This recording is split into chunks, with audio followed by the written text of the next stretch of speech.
정비 상황 및 추진 방안을 보고드리겠습니다. 입법 취지입니다.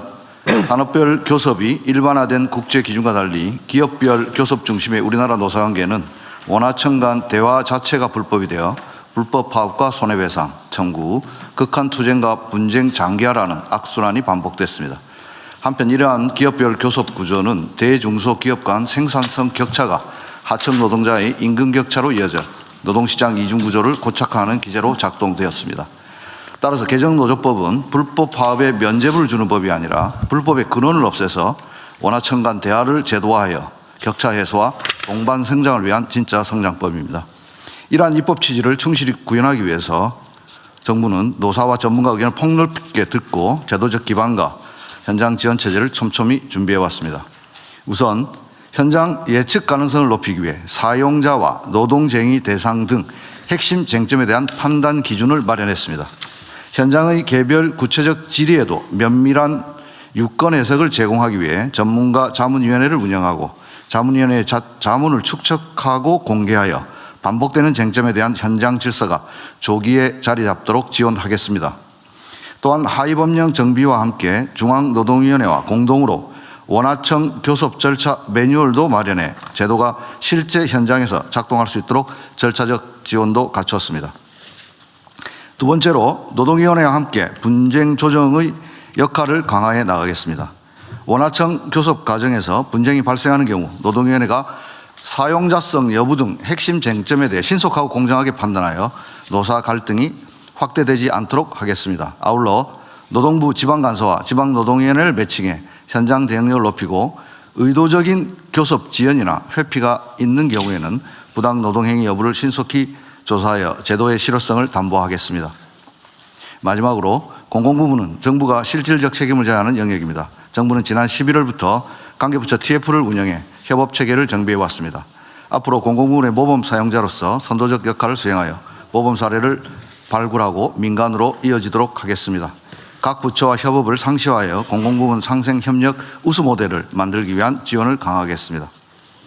노동계는 대화가 제도화된 만큼 연대라는 가치 아래 질서 있는 교섭이 진행될 수 있도록 산하조직을 지도해 주시고 경영계도 원하청 상생이 궁극적으로 기업 경쟁력 강화로 이어진다는 점에서 함께 노력해 주시기를 당부드립니다. 정부의 역할 아무리 강조해도 지나치지 않습니다. 정부는 현장과 계속 소통하면서 개정노조법이 안정적으로 정착될 수 있도록 끝까지 책임 있게 뒷받침하겠습니다. 이상입니다. 네, 수고하셨고요. 노동부 장관님 얘기 나왔으니까 제가 그 관련된 얘기 하나 말씀을 드려야 되겠는데, 제가 전에 여러 차례 정부가 모범적인 사용자가 돼야 된다. 네. 그 중에 대표적인 게 최저임금 주고 고용한다든지,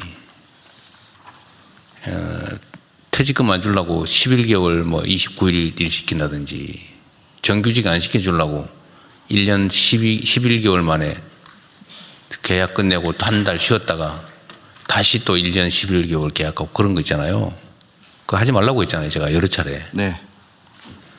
그런데 이게 제가 여기서 얘기를 하면 그게 곧바로 정부 부처는 물론이고 정부 산하 공공기관 또는 관련 협력 단체 기관들 그리고 지방자치정부에 다 신속하게 전파돼 가지고 그 시행이 돼야 되잖아요. 네.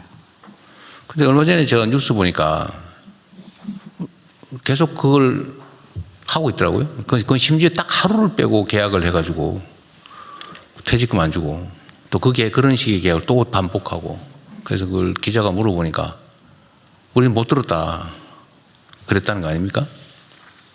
그래서 제가 이게 제가 아무리 강조를 엄청나게 했는데, 제가 이런 얘기를 하면 관계 부처들이 각자 관련이 있잖아요. 예를 들면 그 산하기관은 기재부 관계가 있고, 그 행안부는 지방정부 관련이 있고, 노동부는 당연히 직접 관계 있고, 다른 부처들도 마찬가지로 다 그 비정규직 고용을 하거나 임시직을 쓰는데, 그러면 이거를 국무조정실이든지 어딘지 한번 모아가지고 신속하게 어떻게 시행할 건지를 기획을 한 다음에 전파하고, 또 예를 들면 적정 임금은 어느 수준인지도 빨리 계산하고, 안 되면 잠정적인 금액이라도 정해서 통보해서 이 정도를 권고를 하든지 기준을 강요할 수는 없지만 기준을 만들어서 전파하고 계속적으로 쓸 때는 정식으로 고용하고 퇴직금 적정히 주고 11개월 일했으면 12개월 해서 주는 퇴직금보다는 더 많이 줘라 오히려. 제가 그 얘기도 했잖아요.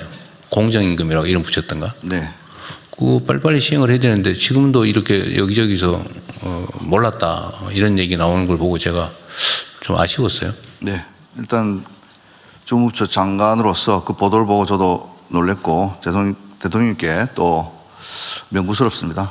다만 확인할 수 있는 것은 몰랐다는 것 저도 이해가 잘 안 되는 것이 대통령 말씀 있고 나서 저희들이 실태 조사한다고 다 문서를 내렸습니다. 아, 그랬어요? 예, 그리고 2,200개 되는 공공부문 또 지방정부 모두 지금 실태 조사를 하고 있고. 아, 그랬어요? 예, 했습니다. 그래서 저희가 보도 나오고 나서 월요일 날 다시 한 번 더 모든 지방정부에 다시 한번 문서를 시달했고 또 오늘 행안부 차관님 오셨는데 행안부하고도 공동으로 지방단체, 지방정부하고 간담회도 열 예정이고 어제 저희들이 필요하면 이제 지키지 않는 곳에는 불시 점검도 시행하겠다고 보도자료를 냈습니다. 아. 이런데도 못 들었다고 하면은 그러니까 못 들은 거 말을 안 했나 그랬더니 말을 했는데 못 들었군요.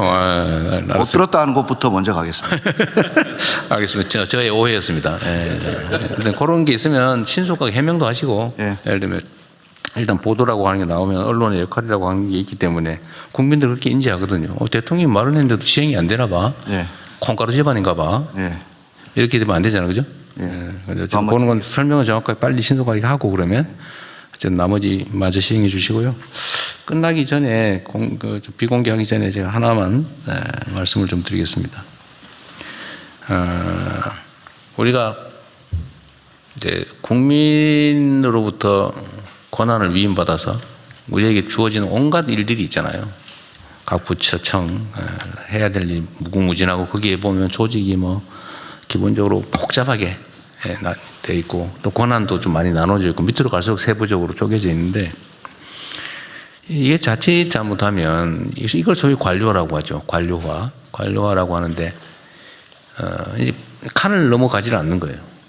그리고 이제 권한을 가지고 다투어요. 그래서 네 일이냐 내 일이냐. 예를 들면 좀 뭐라 그럴까 권한 행사를 할 수 있거나 좀 생색을 낼 수 있거나 이런 걸 서로 하려고 그러고 좀 부담이 되거나 이런 걸 서로 떼밀고 이런 경향이 있단 말이에요. 다 그런다는 건 아니고 이제 그걸 최소화하는 게 정말로 중요하죠. 최소화해서 서로 자기 부담되는 일일수록 내가 하려고 그러고 생색나고 권한 있는 일일수록 뭐 존중해서 다른 부처가 해도 뭐 다 협조해주고 이게 좋은데 뭐 쉽지는 않아요. 그러나 그런 방향으로 가야 되겠죠. 그래서 우리 공직자들이 업무를 할 때는 이게 내 일이 아니라 기본적으로 남의 일이다. 그 남이라고 하니까 좀 표현이 이상할 수 있는데 이건 국민의 일이죠. 국가의 일이죠. 내 이익을 위해서 하는 일은 아니니까. 그 최대한의 성과와 결과물을 내야 되는 게 우리의 의무고. 그래서 뭐 칸막이를 쳐놓고 뭐 자기 고집을 하거나 아니면 권한을 가지고 다투면서 해야 될 일을 못 하거나 이런 건 정말 심각한 문제죠. 이렇게 하면 이제 개별 기업으로 치면 망하는 거죠. 우리 배경훈 장관님 그렇죠? 예. 원래 있을 수 없는 일이죠. 그래서 뭐 칸막이보다는 팀제도 하고 또 토론도 하고 하는데 하여튼 이 논의하는 과정에서 우리가 주의해야 될 게 공무원 조직은 기본적으로 상명하복 관계라서 쉽지는 않아요. 뭐 기업들도 상명하복에 관료화되면 망하는 거잖아요. 길게는 망하는 원인이죠. 근데 관료 조직은 어쨌든 권력이라고 하는 게 국민으로부터 주어지고 이게 영속적이니까 망하지는 않지만 비효율이 이제 극대화된단 말이에요. 그래서 이걸 어쨌든 얼마나 극복하느냐에 따라 정부 효율이 올라가는 거예요. 최대한 우리가 지휘 명령의 수직적 관계를 유지는 하되 거기서 생기는 부작용을 최소화하려면 칸막이를 최대한 낮추고 서로 토론하고 존중하고 협력하고 그래야 된다는 거죠. 물론 충실하면 기본이겠죠. 그런데 지금도 제가 이렇게 보면 뭐 여러분들은 잘 못 느낄지도 모르겠는데 밑으로 내려갈수록 이렇게 밑으로 내려가면 내려갈수록 대화가 잘 안 되네 보니까 그리고 일방적이에요. 그리고 권력 관계가 작동해요. 예를 들면 장관과 차관, 차관과 국장, 실장 이 관계도 이러면 대화가 안 되거든요. 수평적인 관계에서 대화는 어느 정도 좀 정착돼 가는 것 같은데 이 수직적 관계에서는 대화가 아니고 오로지 지휘 명령만 있는 것 같아요. 지휘와 복종만 있는 것 같습니다. 이러면 조직이 발전이 안 돼요. 제가 뭐 전에도 말씀드렸지만 세상은 일선에서 현장에서 막 변해가는데 빠르게 변해가는데 일선에서 가장 늦은 사람이 가장 큰 권력을 가지고 있는 게 이 관료 조직의 특성이거든요. 제가 제 최고의 권력을 가지고 있지만 사실 가장 멀리 떨어져 있죠. 현장으로부터. 그래서 저도 조금만 자칫 놓치면 그냥 옛날 사람 돼버리는 거예요.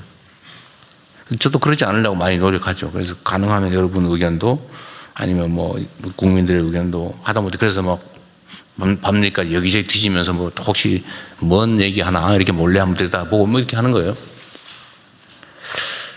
며칠 좀 제가 다 읽어보고 딱 밤에 막 12시에 막 1시에 보내는 이유는 제가 잊어버릴까 봐 그런 거예요. 그래서 제가 부탁을 좀 드리고 싶은데 어쨌든 수직적 조직이지만 최대한 수평적 문화가 좀 도입되고 정착되도록 노력해 줘야 된다. 그리고 지휘와 명령, 복종은 기본이긴 한데 그럼에도 불구하고 대화 소통해야 된다. 현장으로 내려갈수록 즉 직급이 낮으면 낮을수록 가장 국민에게 가깝죠. 권력이 크고 지위가 높을수록 멀리 떨어져 있어요. 이제 이걸 극복을 해야 성과를 내는 유능한 조직이 되는 겁니다. 그래서 좀 어렵더라도 좀 지휘하면 쉽거든요. 시키면. 그리고 담당자 입장에서도 시키는 대로 하는 게 제일 편해요. 책임도 없고. 그러면 그 조직 발전이 안 돼요. 국가 발전도 지체되겠죠. 어렵겠죠. 그래서 이걸 최소화하려면 정말로 수평적으로 존중하고 대화를 해야 되는데 그러려면 상급자의 노력이 필요합니다. 하급자는 권력으로 눌려 있는데 뭘 하고 싶어도 안 되고 하고 싶지 않아요. 기본적으로. 뭐 속된 말로 찍힐 수도 있고 괜히 괘씸죄 적용돼가지고 불이익 받을 수도 있고 하니까 최대한 말 안 하고 시키는 대로만 하고 싶어요. 이러지 않게 만드는 건 상급자의 역할이죠. 그래서 의도적인 적극적인 노력이 필요합니다. 수평적 조직으로 만들기 위한 대화를 하기 위한. 그래서 예를 들면 어느 국단이든 과단이든 그냥 일선에 신입 직원까지 다 모아서 높은 자리에 앉아가지고 나 앉고 너 저렇게 앉고 이렇게 하지 말고 똑같은 자리에 앉아가지고 동그랗게 만들어 놓고 똑같은 자리에서 똑같은 거 먹으면서 막 얘기를 시켜봐야 돼요. 그걸 습관화해야 됩니다. 말 안 해요. 한참 여러 번 연습해야 겨우 할까 말까요. 근데 이런 노력을 해야 비로소 입을 조금씩 띄고 의견을 조금이라도 내요. 그래서 아무리 우리가 그 책상 놓고 모여가지고 막 전문가들 모여서 얘기해 봐야 그 현장에서도 동떨어져 있고 진짜로 조직에 도움이 되는 쓴소리 절대 안 합니다. 하게 만들어야 돼요. 저도 잘 안 돼요, 사실은.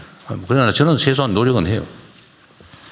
그래서 일단 대화하고 소통하고 이 노력을 좀 해주라는 거 하나. 두 번째는 기관과 조직들 또는 공직자들 사이에 의견 다툼이 벌어지는 경우가 많아요. 이건 자연스러운 거예요. 이건 나쁜 게 아니에요. 의견 다툼이 없는 건 진짜 문제예요. 의견이 다른 게 드러나는 거는 바람직해요. 네, 그렇게 만드는 게 1단계고. 근데 드러난 이견이 있을 때 어떻게 처리하냐. 힘으로 누르면 다음엔 절대 얘기 안 해요. 그럼 조직 발전이 안 돼요. 그 절대로 힘으로 누르거나 하지 않도록 노력해야 됩니다. 그래서 이견이 있을 때 예를 들면 기관 간의 권한 다툼이 벌어지거나 이런 경우도 말하는 거예요. 그럴 경우는 정말로 진지하게 좀 대화를 하세요. 저한테도 막 이 부처 저 부처에서 의견 많이 내라고 제가 권장했잖아요. 여러분도 좀 내세요. 잘 안 하는, 제가 많이 하는 사람 안 하는 사람 구분하거든요. 저분은 의견을 자주 내는 사람, 메시지로도 내는 사람, 저분은 절대 말 안 하는 사람, 의견 안 내는 사람 그리 선량한 사람 아니에요. 그건 참고하시고요. 의견을 많이 내는데 의견이 다르면 정말로 그냥 있는 대로 드러내놓고, 왜냐하면 개인 사업을 하거나 개인의 이해관계, 이권 때문에 하는 얘기가 아니기 때문에 가능해요. 자기 이익을 따지는 경우라면 그건 대화가 더 안 되겠죠. 근데 자기 이익이 아니라 정말로 공리를 위해서, 공익을 위해서 우리가 일하는 정상적인 공직자라면 사실 뭐 숨기고 은폐해서 뭐 뒤통수 치고 이럴 필요 없잖아요.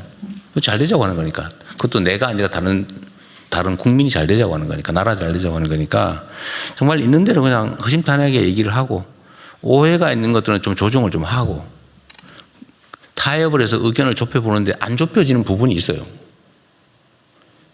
이 나머지 요 최종 부분, 오해를 정리해서 가깝게 하고 이해관계를 조정해서 가깝게 하는데 최종적으로 합의는 잘 안 돼요. 그러면 나머지 남아있는 요 간극을 그럼 어떡하냐. 그때 권한이 행사되는 거죠. 그때만 권한이 행사되는 거고, 그때는 권한으로 해결해야죠. 그리고 그 대등한 기관이라 잘 안 되면 그 상급 기관이 그때 나서서 해결하는 거죠. 그 쟁점만 추려서 부족한, 미흡한 부분은 그때 권한으로 정리해 주는 거죠. 저도 마찬가지죠. 국민들 사이에 온갖 이견들이 막 부딪히고 의견이 똑같을 수는 없어요. 의견이 달라요. 다른데 그러면 이 다른 상태로 맨날 싸우고 있느냐? 그거 안 되죠. 그러면 어느 한쪽 마음대로 하냐? 그것도 안 되죠. 그럴 때 저도 취하는 방법이 끊임없이 양쪽의 얘기를 듣고 조정을 하되 최대한 좁혀보는데, 이때 의도를 가지고 왜곡을 해서 거짓 주장을 하거나 선동을 하거나 아니면 이런 경우는 더 이상 해결이 안 됩니다. 그러면 더 이상 대화가 안 되죠. 그러니까 그런 걸 다 털고 좁혀져서 끝까지 안 되는 요 나머지 요 부분 남아있는 간극은 결국 권한을 행사하고 책임을 지는 거죠. 권한을 행사하고 책임을 지는. 그래서 권한의 크기만큼 책임의 크기가 같다. 어쩌면 권한보다 책임이 더 클 수 있죠. 지위가 높고 권한이 커지면 커질수록. 그래서 여러분께서도 그 조직 내에서 또 여러분 사이에서도 권한이나 역할이나 책임 뭐 이런 거에 대해서 논쟁이 있을 때 진짜 허심탄회하게 대화를 좀 해주세요. 대화를 하고 결정되지 않은, 최종적으로 안 되는 그건 저한테 맡기십시오. 그럼 제가 정리를 해주는 거죠. 그게 제 역할이기도 하다. 두 가지 말씀을 제가 드렸습니다. 뭐 다들 잘하고 계신데요. 그 어느 때보다 잘하고 계세요, 진짜로. 효율도 엄청나게 높죠.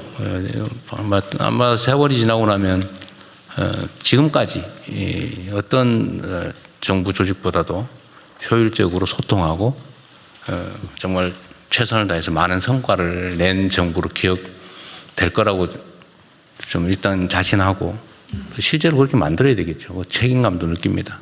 여러분들도 부서 내에서든 기관관이든 좀 그 두 가지를 좀 잘 챙겨주길 바랍니다.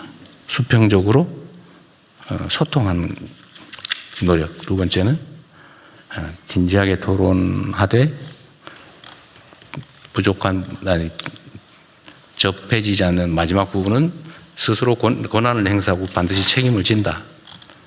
그리고 부하들에게도, 산하기관에게도 책임진다는 걸 명확하게 해줘야 그들이 편하게 일합니다.